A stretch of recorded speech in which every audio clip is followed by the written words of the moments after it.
Hello cricketers, వాళ్ళ county match కోసం Nolakapeta factory గ్రౌండ్కి వచ్చాను. మరి మ్యాచ్ ఆడడానికి పక్క నుండి పెద్ద ప్లేయర్స్ వచ్చారట. ఎవరో తెలుసుకుందాం పదండి. అన్న ఎవరెవరికన్నా కౌంటీ? చీరాల సంతూకి కృష్ణలంక మనీకి హెడ్ మ్యాచ్ 3 ఓవర్లో టాస్ గెలిచి మనీ బౌలింగ్ ఎంచుకున్నాడు. బౌలింగ్ కి బెజవాడ మనీ, బ్యాటింగ్ కి చీరాల సంతోష్. ఎవరు గెలుస్తారో చూద్దాం. First ball of the county match ఎడ్జే 2 పరుగులు లభించాయి. మనీ నుండి slow bouncer dot ball. Mani వేసిన 3వ బంతిని లెగ్ స్టంప్ మీదుగా కొట్టాడు సంతోష్. 2 పరుగులు సాధించాడు.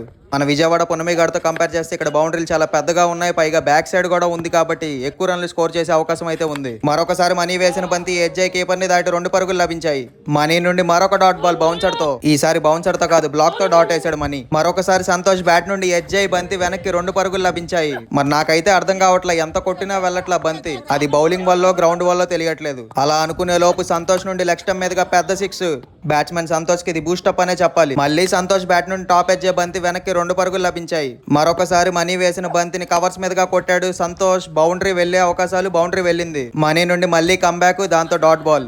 పైగా కీపర్ బాబు నుండి రన్అట్. 1 వికెట్ కోల్పోయాడు అనుకునే లోపు బ్యాట్స్మెన్ సంతోష్ మళ్ళీ గాల్లో కొట్టి 2వ వికెట్ కోల్పోయాడు. మరొకసారి సంతోష్ నుండి చక్కటి బ్యాటింగ్, ఫైన్ లెగ్ మీదుగా 2 పరుగులు లభించాయి. మనీ వేసిన ఆఖరి బంతిని సంతోష్ లాంగ్ ఆఫ్ మీదుగా పెద్ద 6 కొట్టాడు. 6 తో ఫినిష్ చేశాడు ఇన్నింగ్స్ ని. మరి టార్గెట్ ఎంతో తెలుసుకుందాం. టార్గెట్ ఎంత? 3 ఓవర్లో 34 కొట్టేస్తాడు బ్యాట్స్మెన్. కన్ఫర్మ్ కొట్టేస్తారు మనీ. విన్నర్ గా మరి కొడతారు లేదో కమెంట్ చేయండి. పార్ట్ 2 కోసం వెయిట్ చేయండి. అలాగే ఫాలో అండ్ సబ్స్క్రైబ్ చేయండి.